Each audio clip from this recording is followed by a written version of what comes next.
Welcome back, everyone, to the Those Film Nerds podcast. Even though there are no movies going on right now, we're still going to be here week after week. With that being said, we're still here. Sam, my co-host, who's always going to be here. How are you doing today? We're doing well. We were just before the episode, folks. We probably talked about movies for 20 minutes or so, and what kept coming up was Christopher Nolan's Tenet, which we've seemed to have discussed. Every episode since we started. Probably. We're on episode number 6 now. Probably. And but I was saying that Tenet has come to represent more than just the movie itself. It's come to represent releasing for movie releases to come back again. Because once Tenet comes out, it's obviously hugely anticipated, and all the other studios are going to follow suit and say, okay, it's safe to release a movie conventionally again. But where that kind of started from was that it got pushed back 2 weeks. So instead of July 17th, it's now July 31st, which isn't the end of the world, but kind of makes me nervous that it might get pushed back again. Because, like I said earlier, Nolan was very insistent on that date on July 17th. And Tenet was like this was the last movie to change its scheduling. This was the only movie that had not budged, and it finally did. So, yeah, it's tough. I think it'll come out July 31st, but I wouldn't be shocked if it gets pushed back, maybe late August even. Yeah, but it's interesting. Well, all the other movies really push them for far, like No Time to Die or something like that. Yeah, all the way to November. And some movies even like a whole year. Yeah. Which is insane because when post-production is all completed, it's like you just sit on it essentially. We're just sitting on this tape. And some movies even caught it really bad. Like A Quiet Place Part 2 had already done its test screenings, and like critics had already seen it, or some critics had seen it. Advanced screenings. Oh. So like some people have already seen that movie because it was so right on the edge. Like it called it about a week and a half before it was about to go out in theaters. So movies like that is really interesting. Like people have seen it. But so I'm in Iowa right now, and theaters are open down here. They're not open in Minnesota, right? Not. I think I heard of some open. Okay. Currently, I think there's a new policy that actually goes into effect, I think tomorrow, and that would allow the theaters to open up to 25% third capacity. But the question is, what do they play? So I was just going to say, and if you're yeah. In Iowa, where I'm at, theaters are open, except the one in my town is only open Friday, Saturday, Sunday, likely because they wouldn't make any money on Monday, Tuesday, Wednesday, Thursday, because there's not new movies. They're just showing old movies. And the movie theater in my town has 7 theaters, and the 7 movies that are playing are as follows. Yep. Despicable Me 3. Nice. Very nice.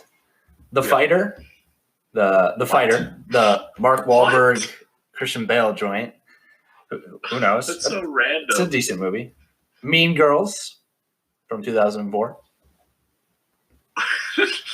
The First Wives Club. I'm not even aware of what that movie is. What Wives Club? The First Wives Club? Not sure what that is. Trading Places. Classic Dan Aykroyd and Eddie Murphy from the 80s.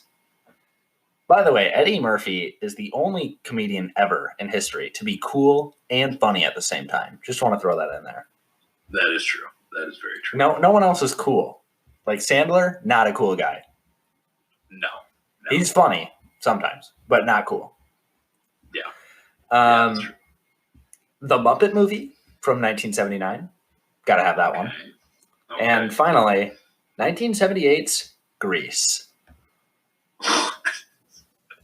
Gotta get your daily dose of John Travolta. Is that really all the tapes they could find? Like, they're just like, okay, what reels do we have sitting in the back? I don't know. Early, like last weekend, they had Raiders of the Lost Ark was in there. Like there was a few better ones. They had Major League last week. I guess they're just going through stuff. I don't. That's so that is an odd selection. I think you got to have like 5 kids movies / young adult movies because those are the people that would want to go see movies. Yeah. And then you got to have one, the fighter, essentially, to try and draw out an older crowd, I guess, like the 30-year-olds, I suppose. Yeah, but like it's such a random movie. A bunch of random movies. I know, like our local theater, like when you're back in town in Minnesota, our local theater was doing a before the pandemic, they were doing a like classic movies every month. Yep. Presented by Turner Classic Movies, and I'm sure there's a lot of theaters who like participate in this. But I saw Shawshank on the big screen. Yeah, I would have loved to have seen that. I didn't know it was out though. Yeah, but it was $10 a ticket. Like they charged you an extra $3.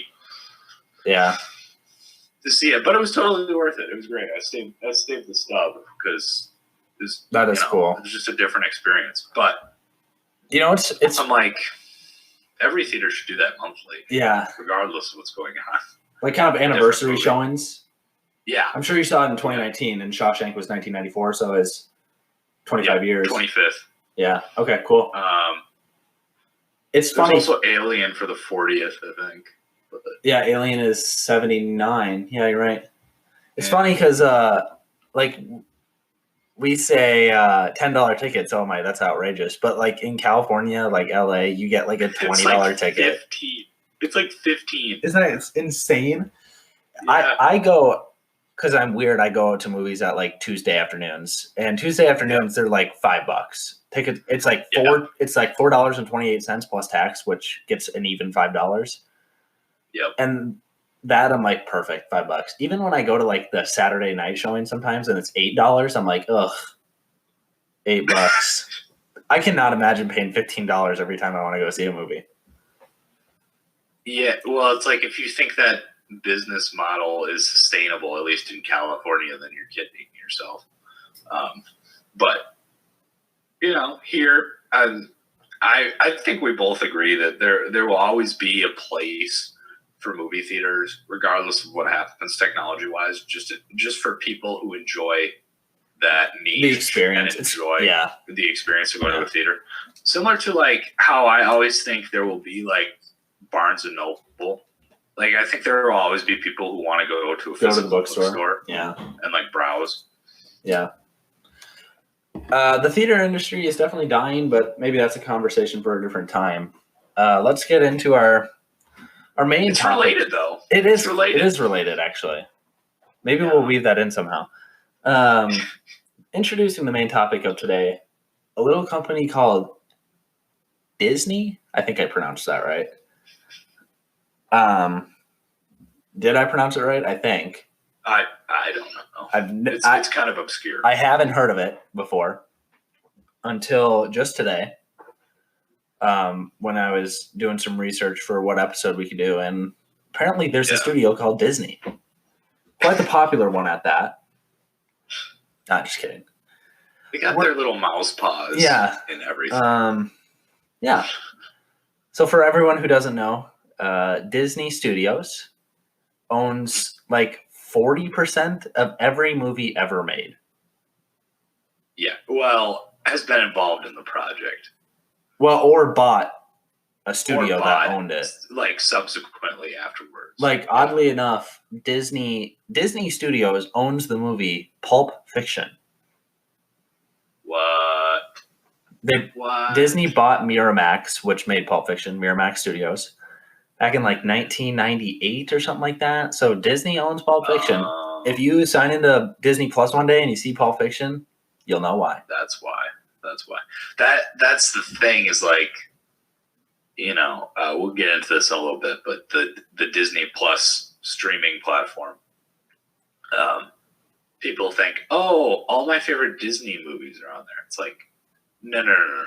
They're just giving you like the things that people will watch. Like here's the classic Disney princess movies. Yeah. Here's Star Wars. Pixar. Here's like Avengers. Marvel, yeah. Yeah, and then they're all like, and then it's like, oh, this is all Disney offers. This is all Disney owns. They just have their little section. It's like, no, they're sitting on a gold mine of so much classic films that they won't let you see on their platform. Well, 20th Century Fox, they bought just last year, summer of 2019, and 20th Century Fox has made a lot of movies over the years. Yes. Blockbusters and Oscar-y movies included. But yeah, let's kind of get into our thoughts of Disney.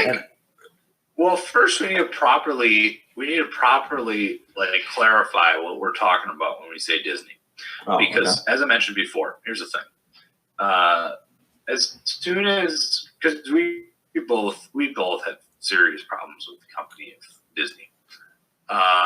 As soon as we say that, people always say, "Why are you hating on my childhood? Why are you hating on my favorite Disney princesses of all time?" The average person probably doesn't know that Disney owns all these companies, and they might have heard that they own Lucasfilm, for the Star Wars sequels, and Indiana Jones, which we just talked last week, and Indiana Jones, which I was disappointed about. Even in like 2012 or 2013, whenever that happened. I think it was late 2012, when they bought Lucasfilm. Even then, before I knew anything about movies, I knew that was a terrible thing. I knew that was a terrible thing. I'm like, I don't want to see the Disney castle showing up before Indiana Jones 5. That's funny. Well, he's gonna be storming a castle in Indiana Jones 5. That's right. He's stealing an artifact. He's gonna find Walt's dead corpse, which is allegedly frozen in time or something. I read that somewhere. That's the synopsis. Yeah. So the Walt Disney Company owns, to name a few, Pixar. I know what that is. Yes, I do know it. You've heard of Pixar. I have. We love Pixar. We do love Pixar. We love pre-Disney Pixar, especially. Yeah. Love Pixar. So Pixar, Miramax, like we mentioned, the American Broadcasting Company. Someone's like, "What's that?" That seems like a vague name. Oh, that's ABC. So everything ABC. Every show on ABC, ABC Daytime, ABC News. Let's see here. Freeform, which was previously ABC Family. They actually, I was reading about this last night. They rebranded in 2016. Freeform did. I think you kind of cut out there for a second. They had to move it to like a general entertainment kind of channel. Okay. Disney Channel. Here's a big one. ESPN. That's always a weird one. Obviously, all the Disney resorts, parks, cruises, all of that. There's a Disneyland in Paris. Are you familiar with that? I've never heard of that. Let's see. The Disney princesses, obviously. Just not even movie wise, but just merchandise wise. Merchandising is huge. How many dolls can you sell? I mean, oh my god. Marvel Comics. So not just like little comic books. We're talking about the $500 million budget Marvel movies. So I know they own they own TNT as well. Whatever TNT is. TNT. I don't know if that's under another. They definitely own it, but I don't know if it's if TNT is owned by a parent underneath Disney, like a parent company. Yeah, I think it is. Someone owns TNT. It might be ESPN. I think ESPN owns TNT, which is owned by Disney or something like that. Yeah. They own Fox, so I don't know if they own Fox News, but I'm pretty sure they own Fox Sports. They let me see here. Yeah, I'm right here. So prior to the completion of the deal, this is the deal between Disney and 21st Century Fox. Fox spun off its news and broadcast businesses, including Fox News, Fox Business, FS1, FS2, Fox Deportes, Big Ten Network. So I think all of these are. So Disney doesn't own. Okay. They spun them off, so they privatized. But gotcha. I have a cousin who works for Fox Sports North, which is like the Fox subsidiary of Fox Sports. And he said, like, 3 or 4 years ago now, or 2 years ago, I guess, he said, "Yep, working for the mouse now." So actually, there was a change in leadership. Well, I wouldn't say a change in leadership because he said there's no transition staff wise. They just just kept going. But they're probably like his boss reports to someone at Disney or something like that. Right. So I think that certain aspects are still owned by Disney. Like Fox Sports is owned by Disney. I thought Fox Sports was. I didn't think news was, but anyway, they own a lot of stuff. Is what we're getting at here. We don't have to list every single one of them to know that they own a lot, and the number of 40% of all film ever made is quite the number. Yeah, and I think honestly at this point, if they tried to buy any more studios, they'd have issues legally on a monopoly. Yep. I'm sure they could maybe buy some smaller stuff, but they couldn't buy another one of the big 5 studios. That'd be infringing on a monopoly. Yeah. And the other thing I should mention, I don't know if I can speak for you or not, but I'm a free market guy. I believe in the power of competition. I'm all for. Not me. Pro communism. Yeah, I'm all. What I'm not advocating for, okay, these days, if you say you're a communist, that's a legitimate political position. But I'm not for legal action against Disney. I'm for, I guess, some kind of social change to get people to stop seeing their crappy movies. So, I believe in the power of the consumer. If you stop paying for Disney Plus and you stop seeing Disney movies in the theater, then if enough people do that, that would be awesome. But it's not a hill I'm going to die on. Anyway. Sure. So with that being said, let's. So we've kind of spoiled our opinions, but let's get into it. I think I said this off air as well, but I think we have the same opinion. Just we got to it a little bit different way. So do you want to start or should I start? Okay. I think Sam disconnected for a second. We'll see if he joins back, but I'll kind of go. Sorry. No, it's all right. It's all right. I'll start. So yeah, my main problem with Disney is not really with Disney. It's weird. Okay. To be honest, I like Disney. It's weird to say that, but I have Disney Plus. I like Pixar. I like Marvel. I like Star Wars. I like a lot of the things, like a lot of the original Disney movies, the classics and their Renaissance phase. I like all of that, to be honest. My problem with it is that most people only see that in movies, where myself, I see those movies as well as a variety of other movies. That's not the only thing I consume. Where some people only consume Disney product, which is which is not good. That you're only hearing one artistic voice is essentially what that is. Exactly. So basically that's like, I still watch, I'm not kidding. I watch every single one of those movies. So maybe I'm part of the problem too, but I don't think that's, I really don't think that's really a problem if their box office numbers are high and whatever, like, good for Disney. It's good to see things go right for the small company, right? Just kidding. They're very large. Yeah, exactly. So, like, I'm fine with Disney doing well.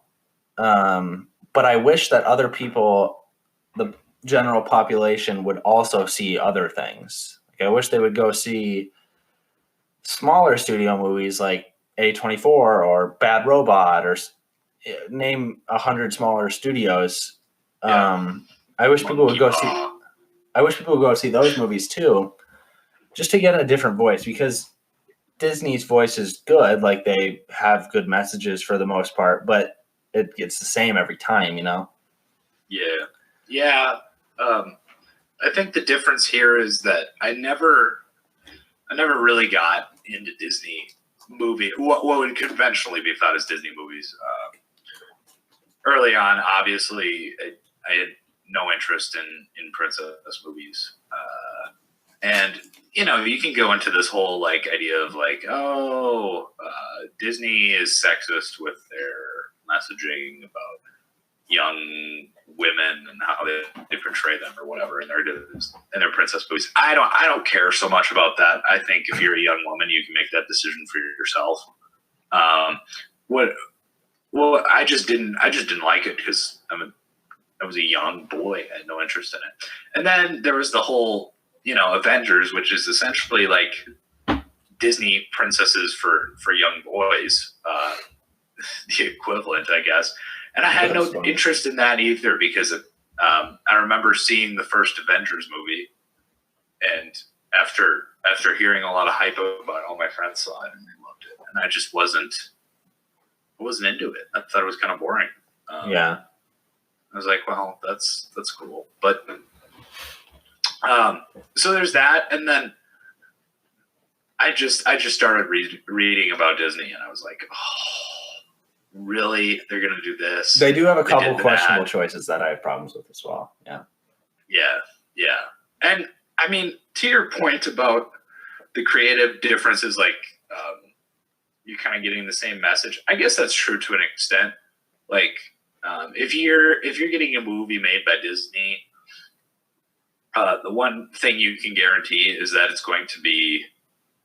they're going to want to make a movie that is commercially successful. So I would imagine if you're directing a movie for Disney, your creative control is very, very minimal. Yeah. As a director, I have a problem with that just ethically. Like, yeah. I think if you take a writer or a director or both in the same person, I think you should flush out their creative vision as well as you can. Because that's why you hired him on. I mean, you can hire on what we would call a utility director and say, here's your script. This is what you're going to do. Go make it. Like, essentially be a movie manager instead of an artist. But, you know, that doesn't make for very convincing films, I think, or very interesting films. I talked about this before on the podcast at least once, but I watched a great interview with Jason. What's his name? Jason Blum. Yeah, from Blumhouse Productions. Blumhouse Productions. He made Paranormal Activity, which was his big breakthrough as a producer. He made that for $30,000, and it grossed something like 40 million at the box office. So it did very well.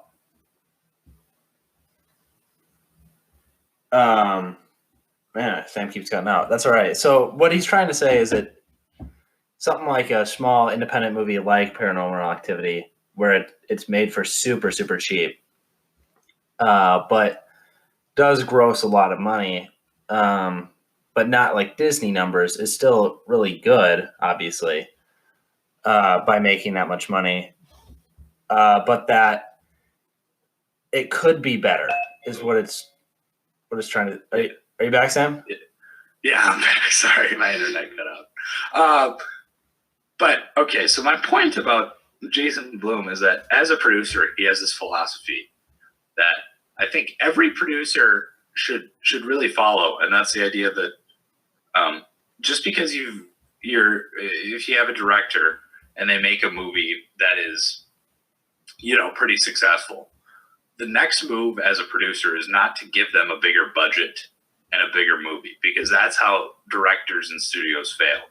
Instead, his philosophy is like, okay, you're capable of making a successful movie.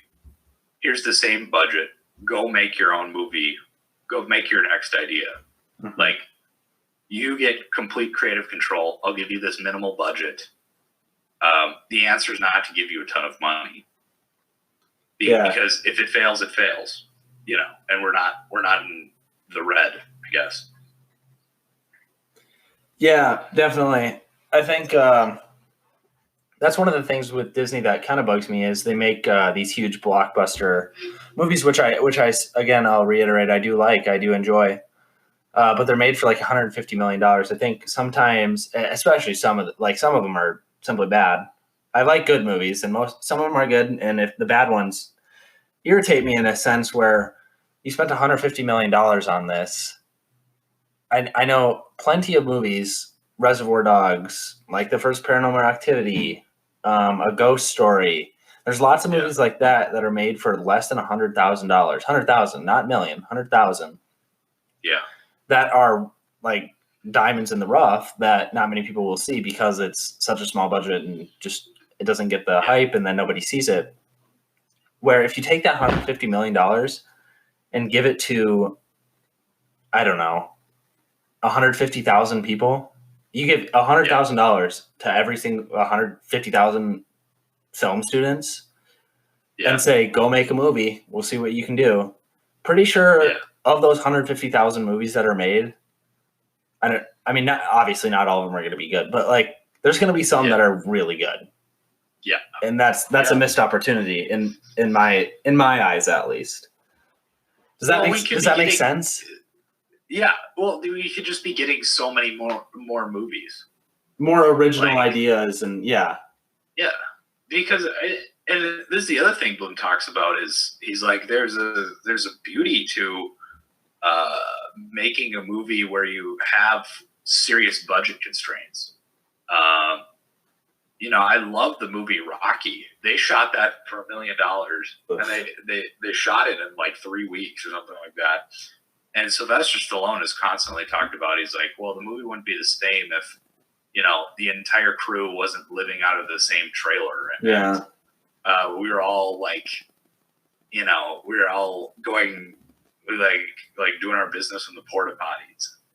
Like it was not a fun production at all, but that's how you get creative, and that's how you figure out, well, how can I most effectively and most efficiently use this money to create something that's great. Yeah, absolutely. But with that being said, we're going to take a quick break and get right back into some Disney talk. So thanks for listening. Welcome back, everyone. So we're just going to get right back into the Disney talk. Sam, do you want to continue with what you were saying there, or are you kind of finished with that thought and move on to a different one? Or I guess I'm finished with that thought. Okay, sure. Go for it. Yeah. And we're only talking about the movie specifically. Yeah, let's stay on the movie side. I mean, we could go. It would be a whole day conversation if we went into the whole. We'll just stick with Disney Studios. Yes. Okay. / what Disney Studios owns, like Marvel and things like that. Yeah. Well, and the other interesting thing is that I guess this goes along with what I was saying before, but Disney has an interest to create franchises. Because franchises make money. That's what they're in the business of. Franchises make money. Like cash them checks. Big check. Believe it or not, like Pirates of the Caribbean was like the first real franchise that Disney had. Love Pirates. Pirates 1 is great. Really? I love Pirates 1. All the other ones are kind of but Pirates 1's great. I've seen like one of them, I think. I think I saw the newest one. But they have an interest in creating franchises, which is fine. But when you have a movie that is entirely intended to have a follow-up, it takes away from, I think it takes away from the integrity of the movie individually. I guess, yeah, what I would say to that, to back your point, is start by making a good movie. Just make a good movie. And if people love it and it spawns some sequels, I'm fine with that. But also make those sequels good movies. Like if the sequels can't be good, then please don't make them. I don't want to see a bad movie. But start by making a good movie, and then you can go from there, I guess. Like with Indiana Jones, I mean, that's a franchise, but we like it because you made a good movie. And then with the sequels, maybe 4 excluded, make those good movies too, and it'll be good. It'll be fine. But don't come into a franchise and be like, get this, 30 movies, just wait. And then we're like, stop. We don't want that. Yeah. Well, and the other thing is, like, in the 70s and 80s, the idea of a franchise was still pretty rare. Yeah. In the 70s and 80s, that was the basis for, that's what you had to do. Like, you made a movie and you weren't intending to make a franchise. You're just making, maybe it's just a dumb action movie that does really well. And then the studios approached you and then they were like, hey, do you want to, we think about, making another. Yeah. That's exactly right. I think, and here's this 15-year plan. They got it all mapped out. Yeah. Like phase 37 here. So, kind of going into last year, Disney. I'm just gonna rattle off some movies that Disney Studios made last year. And you tell me if you sense a common theme here. Captain Marvel, Avengers Endgame, Aladdin, The Lion King, Dumbo, Lady and the Tramp, Toy Story 4, Frozen 2, Star Wars Episode 9. Is there a theme there? I don't know.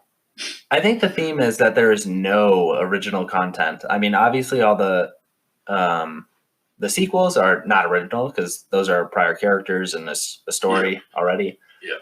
The superhero movies like Captain Marvel, although that's never been on screen before, I mean, that's a comic book. That's not original. Yep. The remakes are the most offensive ones to me. Yeah.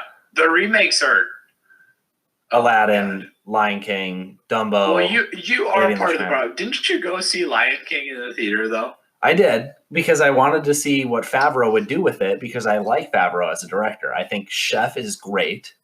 I think a lot of his early, Elf is hilarious. I think Favreau is a good director. I wanted to see what he could do. And Jungle Book from 2016, I liked Jungle Book with Favreau.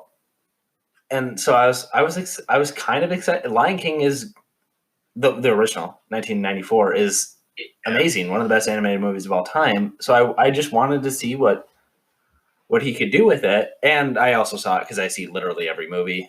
That's true. I go to every single movie that comes out, but you sit through everything. But the remakes are the worst ones for me because I'm like, this has already been done well too. Yeah. That's why you're remaking it, is because the first one was good and you think people will go see the next one. Exactly. But yeah, I agree. The remakes are just they're so blatantly honest about what Disney is as a company. It's like, yeah, we will literally bring you the same movie. Hey, you liked Aladdin from 1992? Get this. We're doing it again. They will literally just shove it in your face and be like, yeah, you're going to watch this again. But it made it $1.4 billion. So it's not like I can really, because that's my thing, is I can't really blame Disney, because I'm like, obviously you would make that. I own shares of Disney. So Do you really? I do actually. So I want them to do well financially because then I do well. And Yeah. you can't blame them for making the movie that's going to make $2 billion. You can't, because that'd be a poor business decision on their part. No. Yeah. It'd be a poor business decision to not make it because it's going to make $2 billion. So why wouldn't you make it make the movie, I should say, if it's going to have those box office returns. This is the line between artist and businessman. Where is that line? And Disney has been a businessman disguised as an artist for the last 20 years. And that's why I think it should be a blend. Like, I'm fine with Disney being a businessman. You can make all the money you want. They're practically printing money over there. They are. But what I was saying earlier is I think there needs to be a combo platter of maybe it's not all on Disney, but like it should be on the general population. Is you need to see the businessman and the artists. You can't just see one. You have to see both. Yeah. That's my opinion, at least. I think Disney is doing fine. It's about my thing is more that, like, look, I love music. I love certain artists. All of the artists I admire are not business people, because I understand that being an artist means detaching from the business world to a certain degree. But at the same time, no, you love Florida Georgia Line. Let's get that straight. Well, I love FGL. Come on. I mean, come on. I'm just kidding. I hate country music with all my passion. Dude, I only like them because they wear chainmail, to be honest. They're super country. They wear chainmail and I don't know if you get it. They drive in trucks. Yeah. Do you get it yet? I don't know if, okay. You do. Okay. I wasn't sure if you got it or not. Okay. We understand. Not in a tangent. But my point is that, but I also recognize that without the businessman aspect of it, like, Columbia Records, which is the greatest record company of all time, like, unquestionably. Without Columbia, all of my favorite artists would not be a thing. And that's important. Yeah. So there's admiration for both, but there has to be a separation. The producer, the manager, the executive is a separate person from the artist. And I fear that with Disney, they give their directors these like franchise deals, and they're like, well, we'll pay you $2 million up front, and then you get, 0.25% of the box office gross or something like that. That's where the line gets interesting, and the separation no longer becomes a thing. Especially when you have them contracted to do these franchise movies like Jon Favreau was. Favreau for sure. Abrams is kind of one of those who did Star Wars. Yeah. I like the Star Wars movies, but definitely it's especially those. I think 7 he was kind of free range, but 8 and 9 they were totally like helicopter parents watching their child.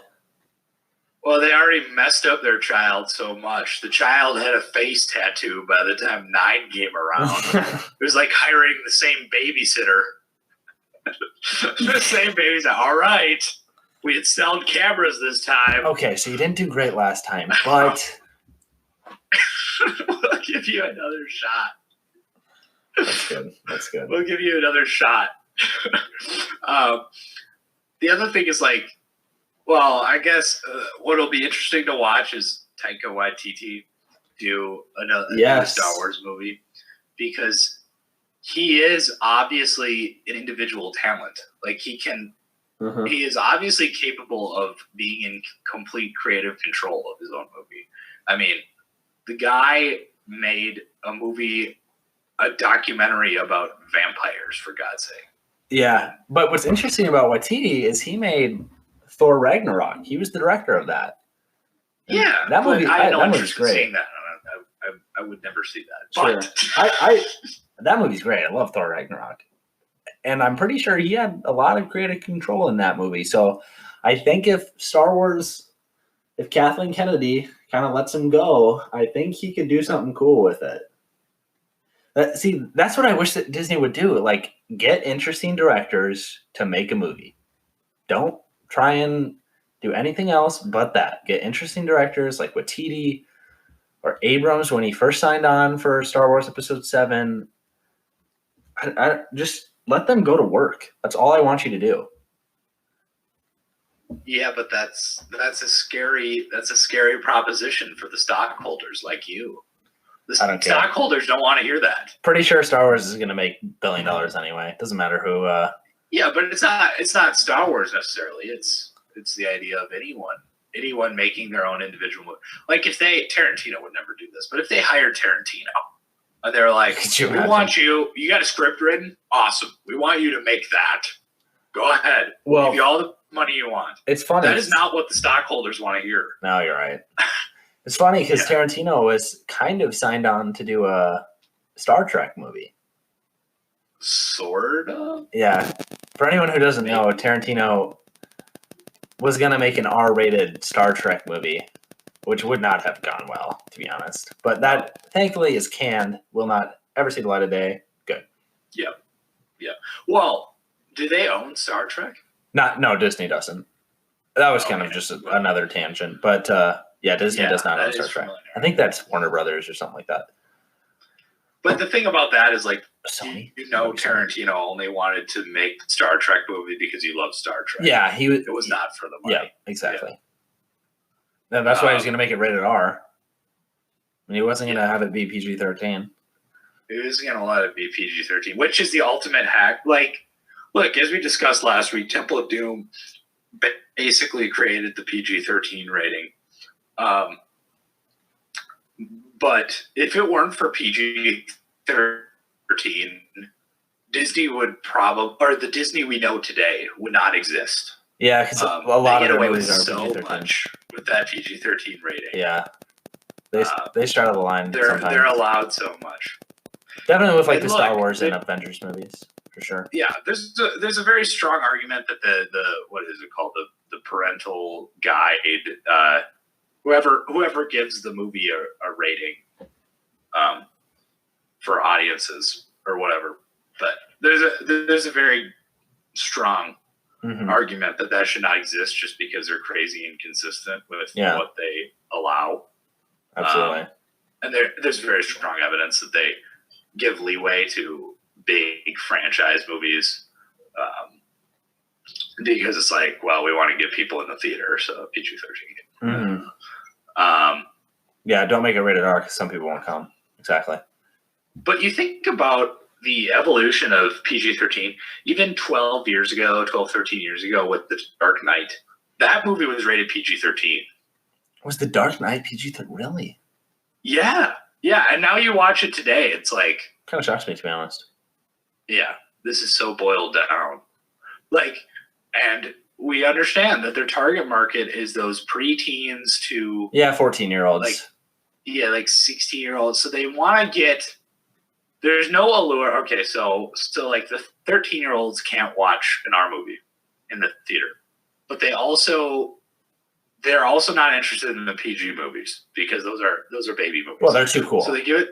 Yeah, they're too cool for the PG movies. So they give it this PG-13, which has the allure of, there's some action, there's some crude content, and they're like, so they can go see it. That's why Disney gives everything a PG-13 rating. Just a bunch of bros going to the movies. Can handle the violence in the Avengers, but absolutely. So there's that. But you think about when PG-13 actually meant something. If every an 8-year-old watched The Dark Knight, they would be very disturbed. It's weird. Now, if you have a live action movie, it's PG-13 or rated R. I don't know if I could name a movie that is live action with real actors that is PG. I don't think I could do it. I'd have to search. From the last 20 years. Yeah. Okay. Yeah. Yeah. Good point. So Yeah. Let's kind of talk the upcoming for Disney and what movies they have releasing soon. Yeah. Yeah. Soul, the Pixar movie, is coming out with Jamie Foxx. He's a jazz teacher, and he's trying to find out what makes you essentially. Really excited for that. How we have not gotten Jamie Foxx in a Pixar movie already is essentially criminal. What's your excitement for that? Are you excited for Soul? Not. What do you look like there? I mean, you know me. You like all the Pixar movies. I prefer obviously the pre-Disney Pixar movies. Love Pixar. Like I thought Ratatouille was really good, but past that, like WALL-E, I don't know. Toy Story 3, what's really Coco? come out like Coco. Oh yes, WALL-E. But the thing about WALL-E is, I didn't understand it when I saw it in the theater. Like that is not. I mean, a kid could watch it, but it's not a kid's movie. Like you really need. You got to develop it. I think, but. WALL-E was pretty good. What was the other one? Love Coco. Up. Up is great. Up is good. So a couple more. Just to hit real quick.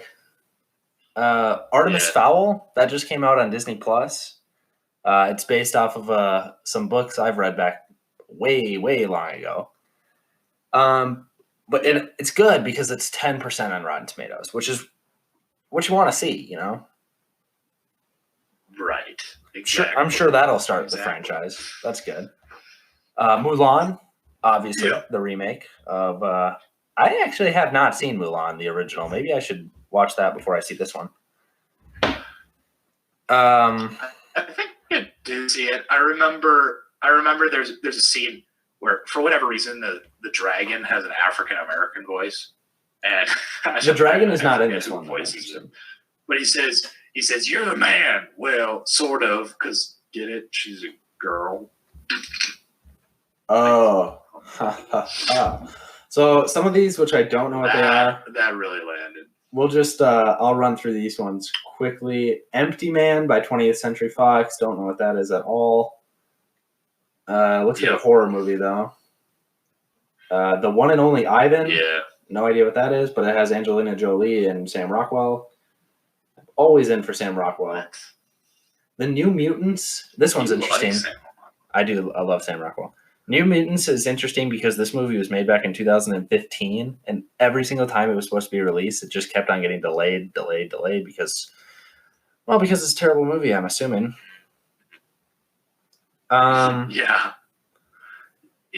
The King's Men. Oh, I see. Oh wait, that's an Avengers. That's an Avengers. The New Mutants. It's an X-Men, so it's not Marvel. It's X-Men, or it's not Marvel's. I don't know. The whole universe is confusing. I think it's owned by Marvel, though, right? It is, but it's not in that universe. Yeah, exactly. The King's Man, which is a prequel to the Kingsman franchise. Death on the Nile, starring Gal Gadot. That's cool. Death on the Nile. I'm actually going to go see that. Yeah, that's a sequel to Murder on the Orient Express. Murder on the Orient which we Express. love. We're fans of that movie.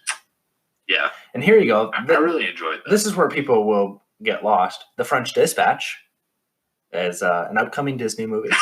The French Dispatch. Is it really? Yep. It's owned by Searchlight, which is owned by... I can't believe they let Wes Anderson make it. Well, no. It's owned by Searchlight, which is owned by Disney. Okay. This is just everything under Disney. I can't believe they let Wes Anderson get away with that. Black Widow. Yeah.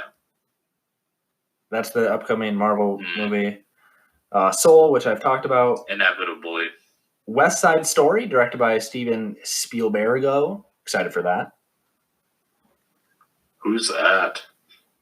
Steven. I don't know who it is. Oh yeah, West Side Story, the movie that was holding up everything.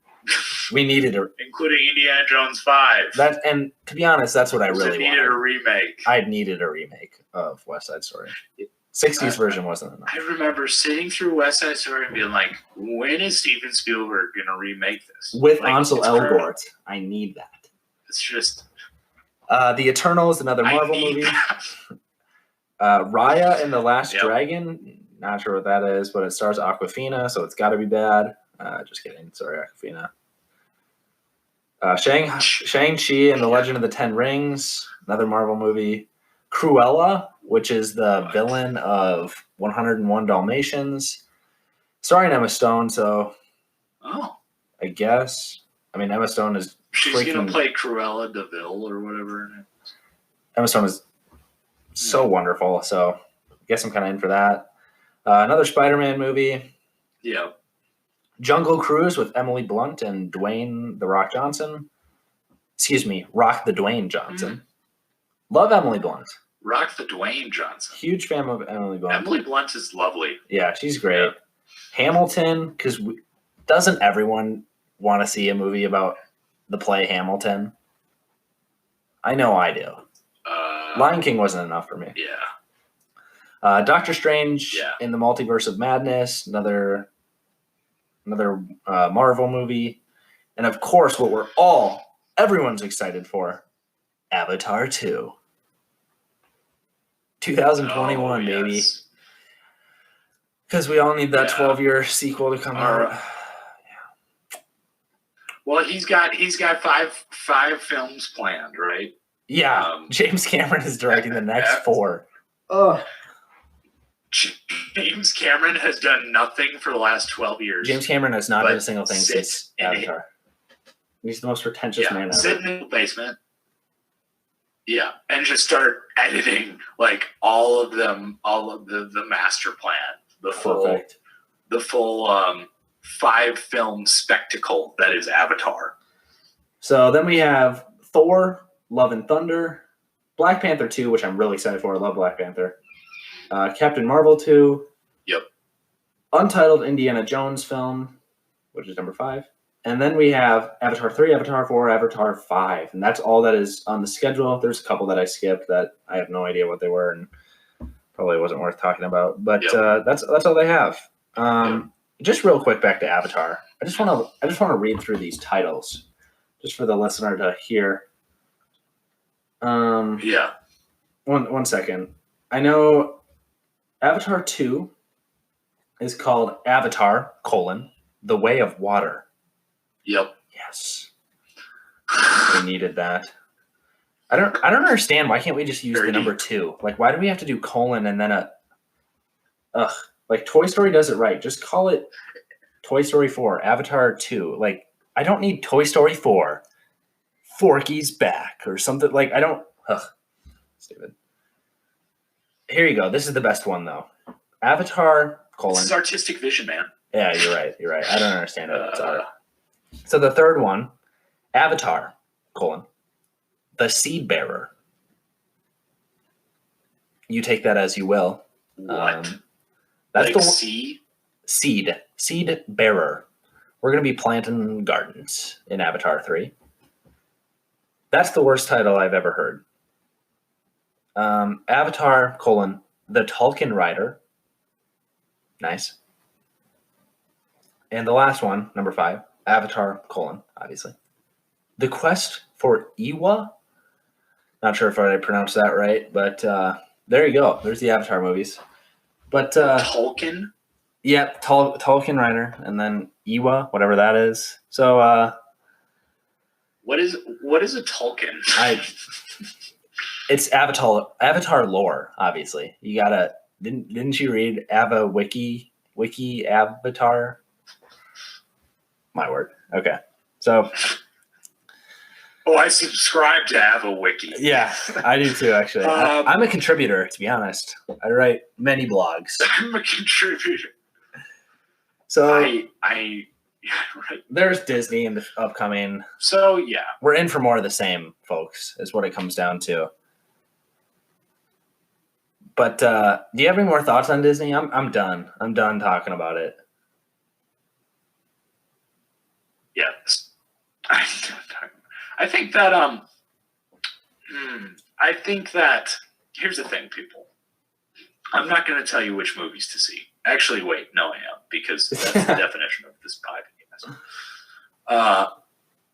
You can, if your guilty pleasure is to go see a Disney movie, I don't care. I'm just going to lose all my respect for you. I'm just kidding. But we just want you to see other movies too. The important thing is that, yeah. The important thing is that I think you should primarily see movies that are motivated by art and not all money. Yeah. I think there's, like we talked about, there's a line between creating art for money and creating art and then getting money as a consequence of that, as collateral benefit. Make a good movie first. What happens. Right. And that's why we're so high on directors that kind of write and direct their own movies. They're not given a script. Yeah. Because those are the real heroes of our time. But they might be a dying breed. Who knows? Yeah, I think you're right. I think the auteur is kind of a dying breed. Hopefully Chazelle and Gerwig and S. Craig Zoller, hopefully those guys can pick it up. The Safdies maybe. Hopefully some of those guys and gals can. The Safdie. Yeah.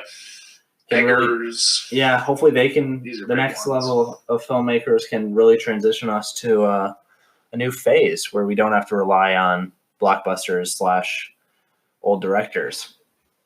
But with that being said, we're gonna take. That's the other thing is A24 has become like an unlikely refuge. Yeah, actually, side recommend A24. Check them out. Just a small studio. It's a distribution company that we really like. But with that being said, we like it just because it's so anti-establishment. You're right. Yeah, it does its own thing. But with that being said, we're gonna just take a quick break and then get into some recommends. So stay tuned. Welcome back, everyone. Just finished up our Disney talk. That was a ton of fun, actually.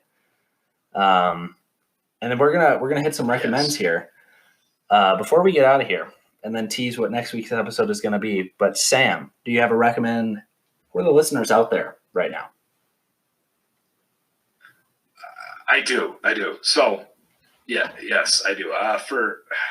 So like 2 weeks ago, I think I recommended the new Bob Dylan album that will come out this week, called Rough and Rowdy Ways, which, is probably the highlight of my year.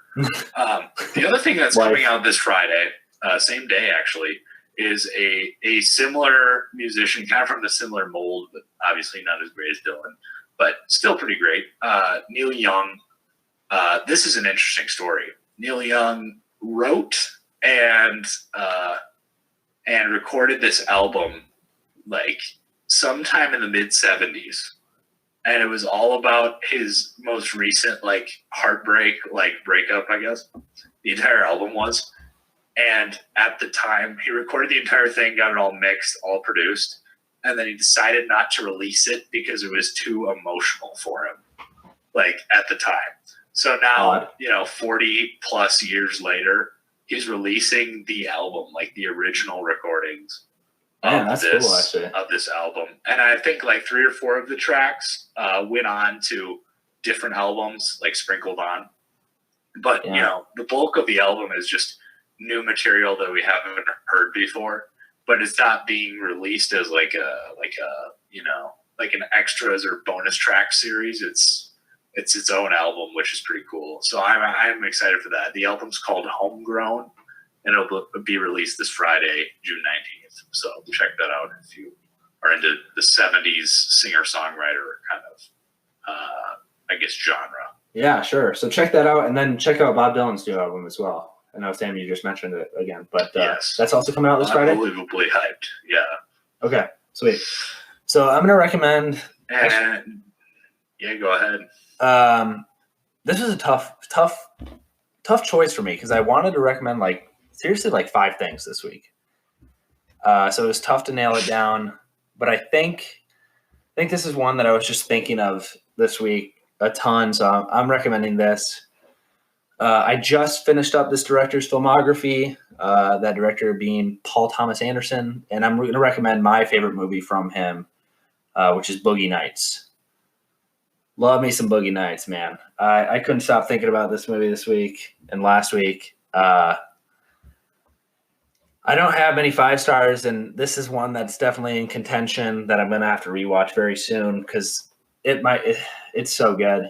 For anyone who doesn't know, it is some source material that some people might not like, but I'll just say it's about the 70s. You check it out if you're interested.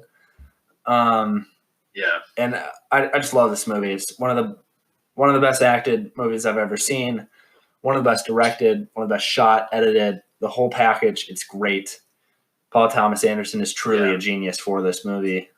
I just think the tracking shot. One of Philip Seymour Hoffman's most versatile. Yeah. Most versatile. If I could go back to any time period, not even kidding, I would. One of the top ones would be go back to that scene, like as they're filming it, that pool party scene in Boogie Nights.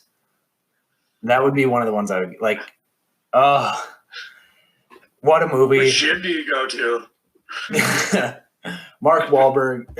I'll just quick read the cast here for the listener.